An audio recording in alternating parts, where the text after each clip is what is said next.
Jai Gurudev. So last time we stopped at the question where the hunter asked the sage if this creation is causeless or does it have a cause? And the sage started with the explanation that for the beginning it is causeless, and later on there is cause and effect. And the order, the world order or the order of Niyati is only a post-labeling. This is this and this is that. So we stop there. We will go further today with page 345, where he actually explains what is the cause of this dream. So we'll read page 345 now. The sage continued. The jiva knows and experiences the external world with the externalized senses and the inner dream world with the inner senses. When the senses are engaged in the experience of the external world, then the field of internal notions is vague and unclear. But when the senses are turned within, then the jiva experiences the world within himself with the greatest clarity. There is no contradiction in this world appearance whatsoever at any time. It is as one sees it is. Therefore, when the eyes are extroverted, the jiva experiences the world as if it were outside in the infinite consciousness. The aggregate of the senses of hearing, touch, sight, smell, taste, and desire is known as the jiva, which is of the nature of pure consciousness endowed with life force. This jiva exists, therefore, in everything, everywhere as everything, and hence he experiences everything everywhere. When the jiva, the ojas or the vital essence, is filled with phlegm / shleshma or kapha, one of the three humors that constitute the vital essences of the body, he sees its effects there and then. He sees himself rising from the ocean of milk. He sees the moon floating in the sky. He sees lakes and lotuses, gardens and flowers, rejoicing and festivals in which women sing and dance, feasts with a lot of food and drink, rivers flowing into the ocean, huge palaces painted white, fields covered with fresh snow, parks with deer resting in them, and mountain ranges. When the jiva is filled with bile, pitta, which is another humor, he experiences its effects there and then. He sees flames which are beautiful, which produce sweating of the nerves and which throw up black smoke that darkens the sky, suns which are dazzling in their brilliance and scorching in their heat, oceans and mist rising from them, impassable forests, mirages with swans swimming in them. He sees himself running along the road in fear and covered with hot dust. He sees the earth scorched, dry, and hot. Wherever the eyes see, they see everything on fire. Even the clouds rain fire. And because of this pervasive fire, everything looks brilliant. When the jiva is filled with wind, vata, which is another humor, he experiences the following effects. He sees the world as if it is new. He sees himself and even rocks and mountains flying, everything revolving and rotating, flying angels and celestials, and the earth and all that is in it quakes. He sees himself as having fallen into a blind well or a dreadful calamity, or as standing perilously on top of a tree of great height or a mountain peak. Okay. So the first paragraph speaks about how a person, when he is bahirmukhi or he's completely focused on external people, situations and things, he lacks inner clarity. So I might not understand my own mind and my own Vata Pitta Kapha and the permutation and combination of all the elements that manifest within this body mind complex when I'm so focused outside. Yeah, I'm so lost in relationships, I'm lost in my career, in my job, in family, here, there. So if the attention is outside, one lacks clarity for inner vision. Yeah. But when finally one starts walking the spiritual path and focuses within, then that clarity ensues and he can see that he is ruled by one of these three doshas. So, what are the predominant doshas that are mentioned here? Vata, Pitta, and Kapha. Kapha is also called Sleshma. Yeah. Predominant in Pitta is fire element. Predominant in Vata is wind. And predominant in Kapha is actually a mixture of water and some earth. Yeah, which makes it very gooey, heavy, congested. So, whenever a particular dosha dominates, it has its corresponding effect on us.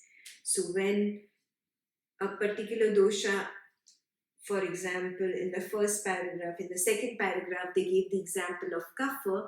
When Kapha dominates, he has very poetically expressed how you feel and how you see things and how you lack clarity and stuff like that. So we'll give him poetic license there. You don't really see white snow fields and mountains and everything sitting in your living room, of course. But that's just a graphical representation of the state of the mind of the person. So, if you know your dosha, whether it is Vata, or Pitta, or Kapha, you will be able to identify with one of these three paragraphs on the page, the bottom three. Yeah. So, keeping in mind your constitution, read this. We'll go through this. And if you don't know your constitution yet, whether you are Vata or Pitta or Kapha, then homework number one for you is to find out your constitution. Go on Google and ask, what is my dosha? And then a quiz will come up, and then you just do the quiz very honestly. There's nobody to impress. Really, Google Baba does not get impressed by you, whether you're Vata or Pitta or Kapha. So honestly, put down the answers to that quiz and it will tell you what is your particular dosha. Yeah. So we'll go through the first paragraph. The jiva knows and experiences the external world with the externalized senses and the inner dream world with the inner senses. And when the senses are engaged in the experience of the external world, then the field of internal notions is vague and unclear. Like I explained, when you are totally lost outside, inside it's all vague and unclear. You don't even know why you're getting angry. You don't know why you're reacting. You don't know why you're experiencing this silly, fiery feeling inside, or why you feel like running away. You have this wind, really a whirlpool of wind, like a tornado inside you. You just don't understand it. It's very vague. It's very unclear. Yeah. Why? Because the attention is outside. But when the senses are turned within, you start looking within, then the jiva experiences the world within himself with the greatest clarity.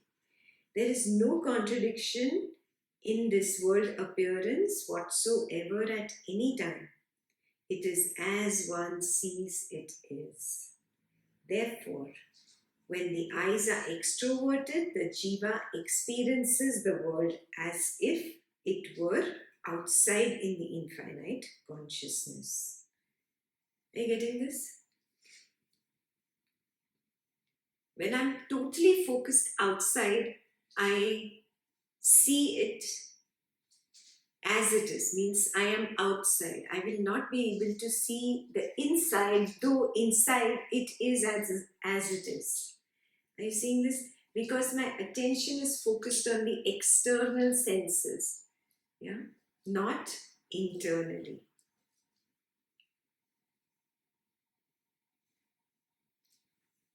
The aggregate of the senses of hearing, in it, hearing should be actually sound, and in bracket should be ear, then touch and bracket skin, sight, eyes, smell, nose, taste, tongue, and desire is known as jiva, which is of the nature of pure consciousness endowed with life force. So basically, you are nothing but a summation of the five organs of senses and their particular five functions. These 10 together is a summation of who you are. This jiva exists, therefore, in everything, everywhere, as everything, and hence he experiences everything, everywhere. What is the meaning of this? You are, whenever you focus outside, you will see everything, everywhere, outside. At the same time, you have the ability to look within and see that inside also. So it totally depends on you where your focus is.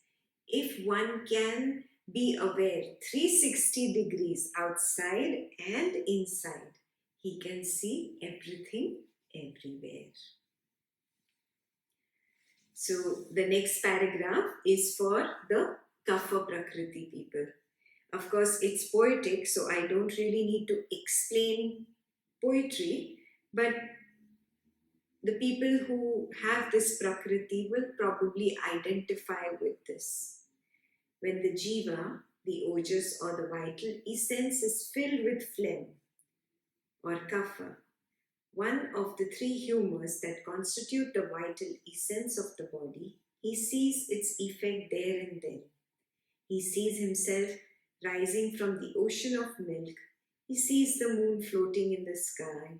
He sees lakes and lotuses, gardens and flowers, rejoicing, and festivals in which women sing and dance. Feasts with a lot of food and drink, rivers flowing into the ocean, huge palaces painted with white fields covered with fresh snow, parks with deer resting in them, and mountain ranges.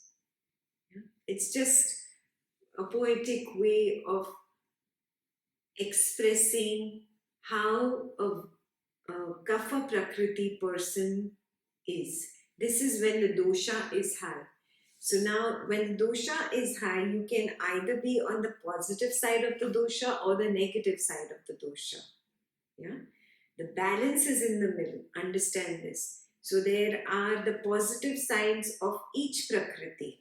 Yeah, like for example, the fire. Fire can have a blue flame also, and it can be the fiery yellow. So these are the two opposite sides. Yeah, in the blue flame, it is very, very cool, very calm, but too diminished. Yeah, it's blue. There is a proper balance for fire. Similarly, there's a proper balance for water and a proper balance for air as well. So now, having spoken about fire, let's talk about pitta in the next paragraph. When the jiva is filled with bile, pitta, which is another humor, he experiences its effects there and then. He sees flames which are beautiful, which produce sweating of the nose, and which throw up black smoke that darkens the sky. Suns which are dazzling in their brilliance and scorching in their heat. Oceans and mist rising from them. Impassable forests, mirages with swans swimming in them. He sees himself running along the road in fear and covered with hot dust. He sees the earth scorched dry and hot. Wherever the eyes see, they see everything on fire. Even the clouds rain fire. And because of this pervasive fire, everything looks brilliant. Yeah, the people who have Pitta Prakriti will probably identify with this. Either the heat is too much or too little. That is an imbalanced state of Pitta. Moving on, we go to Vata, which is the wind, which also has its own uh, imbalance. When the jiva is filled with wind, Vata, which is another humor, he experiences the following effects. He sees the world as if it is new. He sees himself and even rocks and mountains flying, everything revolving and rotating, flying angels and celestials, and the earth and all that is in it quakes. He sees himself as having fallen into a blind well, or a dreadful calamity, or as standing perilously on top of a tree of great height or a mountain peak. Yeah. So Vata also has its peculiar imbalance features. We'll move on to the next page, page 346, where we soon learn about what happens when there is a balance between the three. Again, a reminder, those who don't know their Prakriti must find out what is their dosha. Doshas can be a combination of two, but still there will be one thing predominant in you. Yeah. Let's move on to page 346. The sage continued, when the jiva is filled with vata, pitta and shleshma, wind, bile and phlegm, he comes under the influence of the wind and experiences distress. He sees a shower of mountains and of rocks. He hears dreadful sounds with which trees revolve in the bowels of the earth. Whole forests swirl around with all the animals in the forests. All the trees are on fire, and there is the sound of burning issuing from all the caves. He sees the collision of mountains. He sees the oceans rising to fill the entire sky and carrying away forests and even clouds, lifting them up to the region of Brahma, the Creator. The whole sky seems to be clear and clean because of all this friction and rubbing within it. The three worlds appear to be filled with the battle cries of soldiers and warriors. When thus the jiva is agitated and distressed by all this dreadful vision, he becomes unconscious. Like a worm which lies buried in the earth, like a frog hidden in a rock, like a fetus in the womb, like the seed within the fruit, like the unborn sprout in a seed, like the atom in a molecule, like an uncut figure in a rock, he rests within himself. He is undisturbed by the movement of prana because in his resting place there are no holes or outlets. He enters into a deep sleep, which is like resting inside a rock or inside a blind well. When mental effort makes a hole in that resting place, then he knows the world of dreams, having been made aware of it by the movement of the life force or prana. When this life force falls from one nadi nerve channel onto another, there is a vision of a shower of mountains. If there is too much such movement caused by vata, pitta and shleshma, there is a lot of such experience. If it is less, the experience is less. Whatever the jiva experiences within, in dream, etc., on account of the vata, pitta and shleshma, that he experiences outside too, and in that field his own organs of action function appropriately. When agitated or disturbed, inside and outside, he, the jiva, experiences a little disturbance. If the disturbance of the vata, pitta, and kapha is slight, and he experiences equanimity, if they are in a state of balance or equilibrium. The jiva experiences all these outside when the three humors are agitated or disturbed: burning, drowning, moving in air, resting on rocks and mountains, hell, rising and falling from the sky. Hallucinations like drowning in a playground, sunshine at midnight, perversion of intelligence in which one's own appear to be strangers and enemies appear like friends. With closed eyes, all these are seen within oneself, and with open eyes, these are seen outside. But all these delusions are brought about by the disturbed equilibrium of the three humors. When they are in a state of equilibrium, the jiva residing within them sees the whole world as as it really is, non different from Brahman. Okay. So this whole page mostly describes what happens when there is an imbalance in Vata Pitta Kapha. Yeah. And there's a little description of what happens when they are in balance. So when the jiva is filled with Vata Pitta and Shleshma, he comes under the influence of the wind and experiences distress. He sees a shower of mountains, rocks, he hears dreadful sounds with which trees revolve in the bowels of the earth. Whole forests whirl around with all animals in the forest. Trees are on fire, sound of burning issuing from the caves, collision of mountains, oceans rising up to fill the entire sky, carrying away forests and clouds, lifting them up to the region of Brahma, the Creator. Whole sky seems to be clear and clean because of friction and rubbing within it. Three worlds appear to be filled with the battle cries of soldiers and warriors. This is an agitated jiva. Yeah, this is just a poetic way of explaining something. If you were to draw a cartoon of this and if you want to show agitation happening inside, how would you show? Yeah, so it is just a very beautiful poetry, the way you would draw an animation of the agitation that occurs inside a jiva. Doesn't matter whether you're vata or pitta or kapha is imbalanced. There is this agitation and this whole whirlwind and the entire creation is turbulent. Yeah, so this is very beautifully, graphically explained here.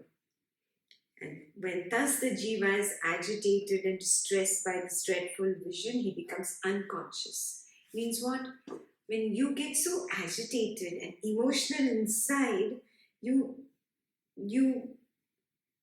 lose awareness, you become almost unconscious. You cannot take that agitation, that distress. So unconscious does not mean you fall down and you're gone with your eyes closed. It means that you are in a state of self-hypnosis. So when you're very agitated, people take to alcohol, or when you're emotionally so high and you don't know what to do, you start watching movie after movie on Netflix and get addicted to that, or you're just blindly scrolling page after page on Facebook. You're not really there, but you're trying to unconsciously take your mind away from the situation. Do you identify with this? Yeah? This is that state of self-hypnosis where we become unconscious even with eyes wide open. Yeah, we are not very aware of our surroundings and we are not aware of what is happening in this body-mind complex. Very clear? I just throw out 2-3 simple examples. Each one of us has a different way in which we become unconscious. So homework number 2 for you is to recognize, how do I become unconscious? Okay, let me take my mind back to the last whirlwind that happened between me and this family member, or me and my boss, or me and a neighbor, and how I tried to divert my mind from that unrest, and how did I self-hypnotically make myself unconscious. What did I use? Did I use Facebook? Did I use Netflix? Did I just start reading news, or did I just start drinking or smoking or whatever it is? Some people can get lost in books. There's so many ways. You find what is your way. Yeah? The key is to find, where do I, or how, or what is the object of self-hypnosis that I have started using. Yeah? Once I recognize, oh, this is my object of self-hypnosis, I consciously become aware and drop the object and face that whirlpool that I am trying to run away from. That is the first step. Recognizing the object, dropping it, and facing whatever is. That is the only way we will grow out of this whirlpool. We have to become masters of the doshas. Right now, we are slaves. The doshas run us. Anyway, the doshas run the entire Prakriti. That is why the entire Prakriti is unconsciously, mechanically being run. The enlightened one is that person who wisely recognizes this is the effect of this particular dosha and it causes this kind of self-hypnosis in me, and I have to just identify the object of self-hypnosis, drop it, and be a witness to the present moment, however difficult it is, whether it is the fire of pitta, whether it is the wind of vata, or it is the ocean flooding you with kapha. You just be. Sakshi bhav. That is the only way to master vata, pitta, or kapha.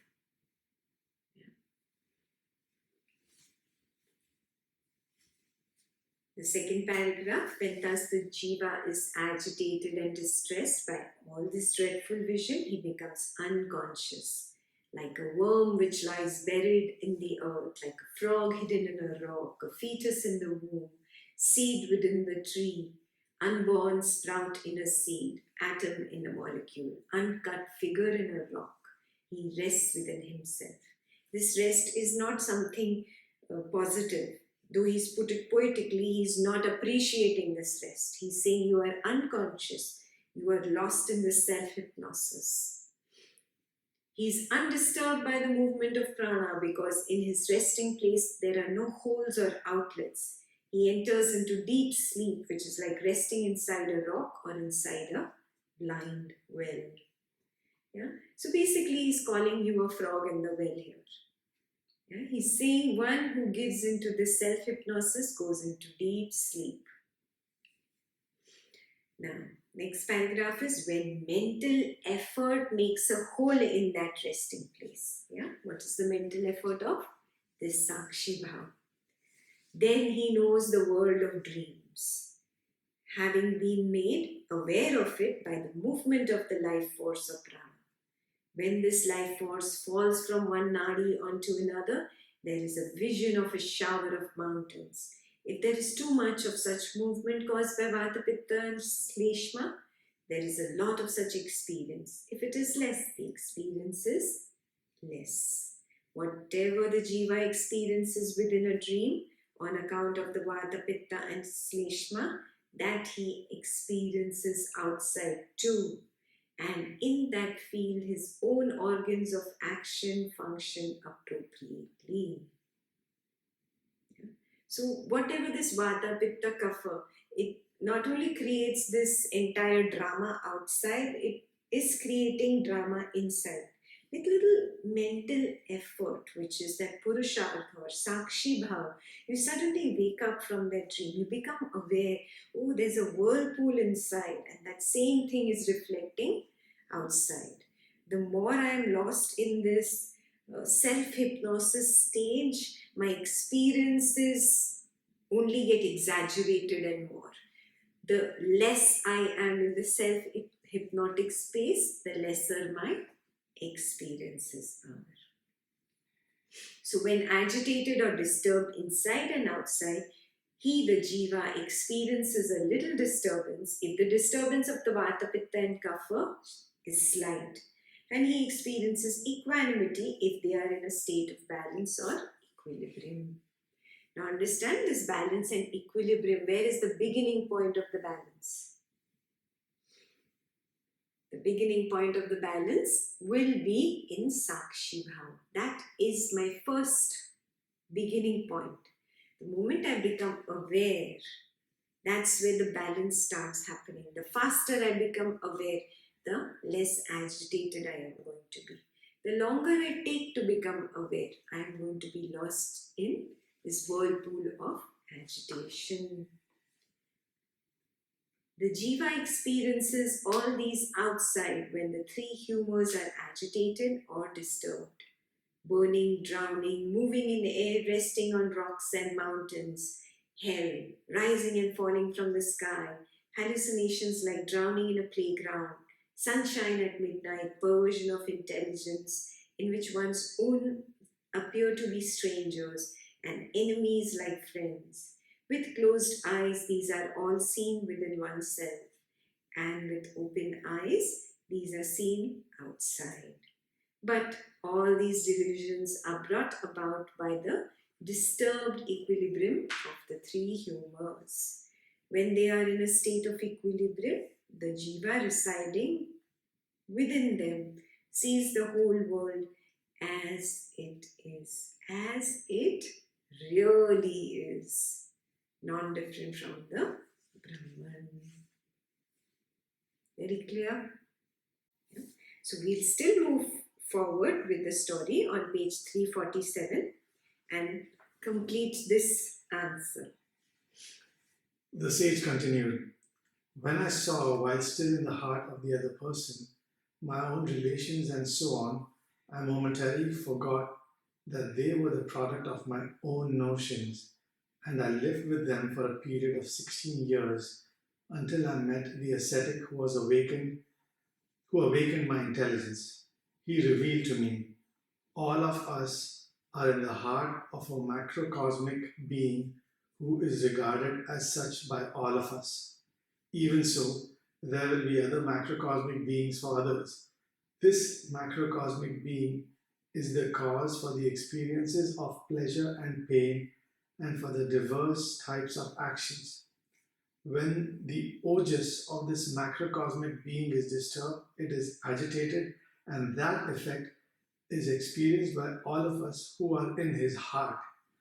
We are affected by natural calamities which cease when his heart regains equanimity. Therefore, this macrocosmic being is the reality of this particular creation. By coincidence, when some people engage themselves in evil action, the resultant unhappiness befalls all. Consciousness bestows reward on one when the actions arise from one's own personal notion, I do this. When the consciousness is free from such a notion, such action is not followed by its fruits. As in a dream, the effect of an action is not governed by a definite cause. At times, the dream experience has a cause, and at other times, it has no cause. It is simply accidental coincidence. Thus instructed by the ascetic, I was instantly enlightened. I could not leave him. At my request, he lived with me. That very ascetic is sitting right next to you. I wanted to see my own body as well as the body which I had begun to investigate. However much I tried, I could not get out of the heart of the person where I was. I was puzzled, but the ascetic explained the mystery. Surely you will know everything if you see it with your inner vision. You are not this little personality. You are not the macrocosmic. You are the macrocosmic person himself. Once you desire to enter into the heart of a being in order to experience a dream, that into which you entered is this creation. While you were in that body, a great fire arose and it destroyed your body as well as the body of the other person. You continue to vibrate as just consciousness. You could not find an exit. Not finding the two bodies, you exist in this world. Thus, your dream has materialized into the waking state reality. All of us here are your own dream objects. Similarly, you are our dream objects. That in which all this happens is the pure consciousness which exists everywhere at all times. The ascetic had referred to me as the teacher of the hunter. When questioned by me, he revealed the future. After some years, a great famine will arise here. All your relatives will perish. However, you and I shall know no sorrow, since we are knowers of the truth. In course of time, a nice forest will grow here. One day, a hunter will come to that palace in pursuit of game. You will enlighten him with your thoughts and stories. Thus, you will become the teacher of the hunter. Okay. So, if you remember a little bit about this story, he had gone into the heart of the other being. So, that's where the story continues. When I saw, while still in the heart of the other person, my own relations and so on, I momentarily forgot that they were product of my own notions, and I lived with them for a period of 16 years until I met the ascetic who awakened my intelligence. He revealed to me all of us are in the heart of a macrocosmic being who is regarded as such by all of us. Even so, there will be other macrocosmic beings for others. This macrocosmic being is the cause for the experiences of pleasure and pain and for the diverse types of actions. When the ojas of this macrocosmic being is disturbed, it is agitated, and that effect is experienced by all of us who are in his heart. We are affected by natural calamities, which cease when his heart regains equanimity. Therefore, this macrocosmic being is the reality of this particular creation. By coincidence, when such people engage themselves in evil actions, the resultant unhappiness befalls all. So, one thing we have to understand is that you also know inside this body mind complex, there are lots of bacteria and viruses and whatever, fungus and whatever, microorganisms. When Ekta falls sick, the body called Ekta falls sick, has fever, all of them get affected. Yeah. When this body experiences different kinds of diseases, all of them go through different kinds of calamities inside. Yeah, it'll come up as an earthquake or a fire or floods, depending on which humor gets activated. Similarly, we are a part of a macrocosmic being. And when in this macrocosmic being there is this major imbalance in the ojas, or which is rajas, tamas, sattva, and vata, pitta, kapha, the entire elemental uh, mathematics, the mm, entire elemental domain gets completely imbalanced, agitated. So obviously that is going to affect this little jiva and that little jiva and that little jiva. Each one of us gets affected by this macrocosmic being. Do you get it? When the macrocosmic being is in equanimity, we experience equanimity. For example, when Mercury retrograde happens, what happens? It's an imbalance in that macrocosmic being. That macrocosmic being has some imbalance. It affects all us little jivas, little things in our life, become all agitated, and then there are periods when everything quietens down in the macrocosmic being's domain, and everything is quiet now because Mercury is quiet and there is no Mars retrograde and Saturn and Uranus and Neptune and all the other planets are quiet. Everything is quiet and calm right now. But very soon, just around the corner, in a month and a half, again things will start moving. So this is the effect of the macrocosm on this little jiva. Very, very clear? And it is all because of Vata, Pitta, Kapha, the three doshas. Very clear? Now, another paragraph in the beginning that I read, the starting, that he had forgotten that all the people in his life, all situations were just notions. So, similar thing happens to us when we forget about ourselves, who we are, the consciousness, and we identify with this body called Ekta. Then we get very attached, heavily attached to everything. The, the consciousness assumes this identity of Ekta and forgets itself. Yeah, and then it gets trapped. Even if the body of Ekta dies and is burned, the consciousness is trapped in that identity of Ekta. And because it is trapped in that identity of Ekta, that ego, the hatred, the love, the jealousy, the entire gamut of emotions creates its karmic bag and sticks to this identity of Ekta.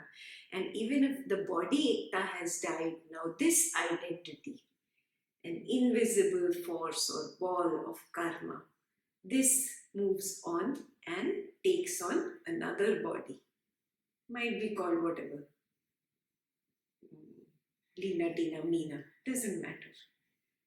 But now it assumes that identity and projects its previous identities, all the things from the past, in the form of karmic samskaras, and creates this new Tina, Meena, Lina, whoever. Very clear? Yeah. So it doesn't matter if the bodies die or not. This gets trapped and it cannot exit. It cannot find an exit. Is that very clear? The same thing is explained in the next paragraph, where he could not find an exit. The consciousness that had awakened had not fully awakened. So when you're not fully awakened, you cannot find an exit. The moment you are fully awakened, the exit is there. You're out of the dream. It's like waking up from a dream. You just wake up. You don't need to dig up a big hole out of your dream to come out into the waking reality. No. You open your eyes and you're awake. You're out of it. Similarly, at first the identity has to be broken, and then that consciousness can find its way out. Very clear? The moment you are out, you are awakened, you are enlightened. So I already explained the next paragraph, we'll just read through it. Next two paragraphs. Consciousness bestows reward on one when the actions arise from one's own personal notion. I do this. When the consciousness is freed from such a notion, such action is not followed by its fruits. The karmic back creation that I explained to you. As in a dream, the effect of an action is not governed by a definite cause. At times, the dream experience has a cause, and at other times, it has no cause. It is simply accidental coincidence. So, thus instructed by the ascetic, I was instantly enlightened. I could not leave him. At my request, he lived with me.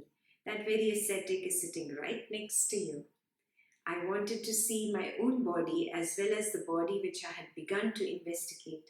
However much I tried, I could not get out of the heart of the person where I was. I was puzzled, but the ascetic explained the mystery. Surely you will know everything if you see it with your inner vision. You are not this little personality. You are the macrocosmic person himself.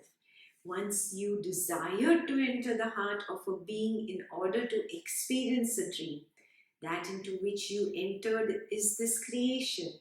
While you were in that body, a great fire arose and it destroyed your body as well as the body of the other person.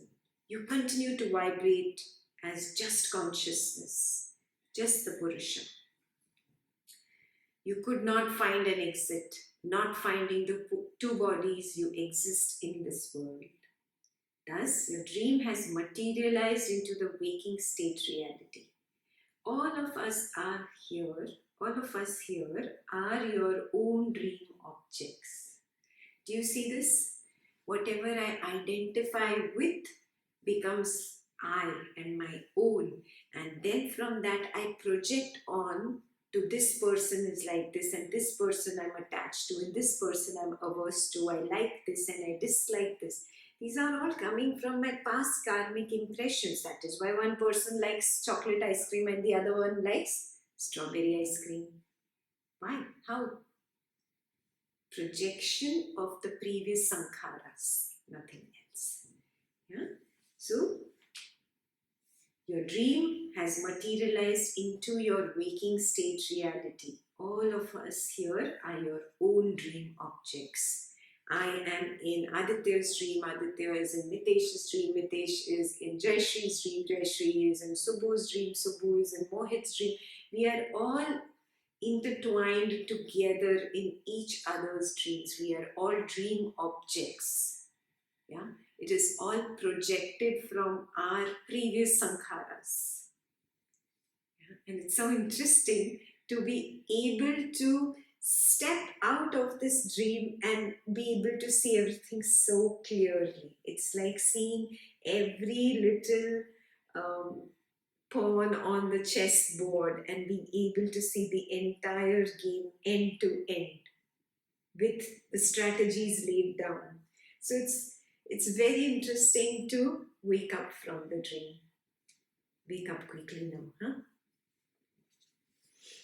Similarly, you are our dream objects. That is which all this happens. That in which all this happens is the pure consciousness which exists everywhere at all times. The ascetic had referred to me as the teacher of the hunter. When questioned by me, he revealed the future. After some years, a great famine will arise here. All your relatives will perish. However, you and I shall know no sorrow, since we are knowers of the truth. In course of time, a nice forest will grow here. One day a hunter will come to that place in pursuit of game.